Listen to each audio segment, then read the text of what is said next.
Welcome to the Getting the Deal Done podcast series. And today we're going to talk about an interesting subject. If you don't invest, you collapse. I'm going to start with a partial recap of our either 15th or 16th Getting the Deal Done breakfast conference, which was on November 13.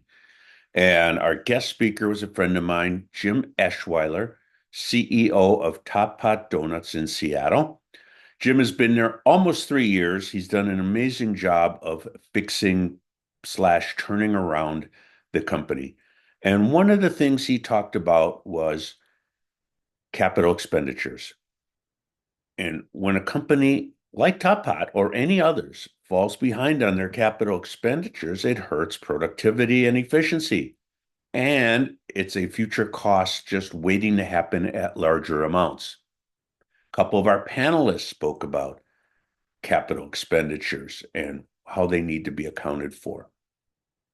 So let's take something out of the news, though.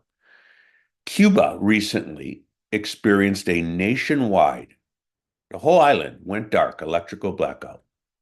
Now, they've had many years of partial blackouts. This time they were closing schools and other what they called non-essential businesses and doing whatever they could to preserve electrical capacity. Well, let's just look at what's happened.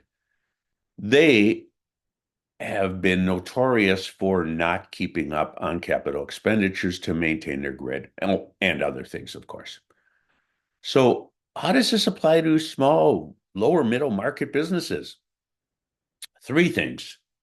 Allow for the fact that when you have assets, tangible assets, furniture, fixtures, equipment, vehicles, you need to maintain them, replace them, add to what you have.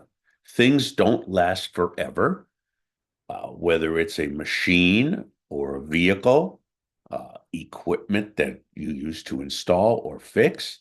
And my best example over the years, because it's so simple to understand, is if a company has 21 trucks and a truck lasts 7 years, then they should expect to replace 3 trucks a year on average. 3 trucks a year. Well, what does that cost? Could be 50,000 a piece, 100,000 a piece. But if you look at the term EBITDA, earnings before interest, taxes, depreciation, and amortization, and you say, well, the D in there really isn't an expense. Well, buying 3 trucks is. What about anticipated capital expenditures? Yes, I know that I'm going to have to replace at least 3 trucks next year and the year after, but we're growing. We're going to need more. I'm going to need to add 2 or 3 more trucks. You better factor into that budget. And then while depreciation may technically be a non-cash expense, the book definition, in real life, it's cash out of your bank account. Whether you write a check, make an ACH payment, borrow the money and are making loan payments over 3 or 4 or 5 years, or lease the equipment.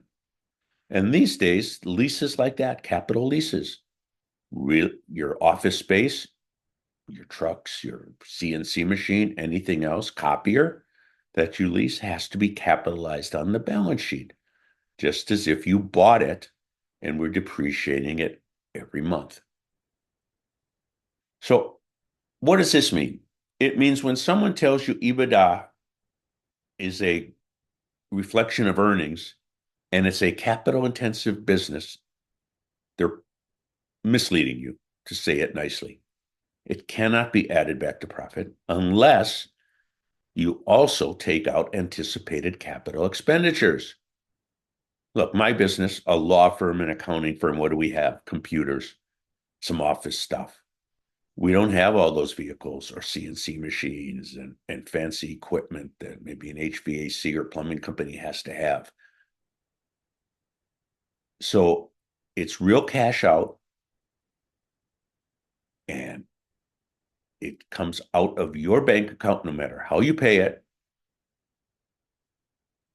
And it protects the business seller because if they bought that once in 10-year purchase of $1 million CNC machine, a buyer won't have to do it. And it protects the buyer who may have annual capital expenditures to do it the way I've been talking about. So I'm going to end with a couple quotes from Warren Buffett on EBITDA. And he is notorious for his dislike of the term. Number one, too many investors focus on earnings before interest, taxes, depreciation, and amortization. That makes sense only if you think capital expenditures are funded by the tooth fairy. And then second and final, among those who talk about EBITDA and those who don't, there are more frauds among those who do.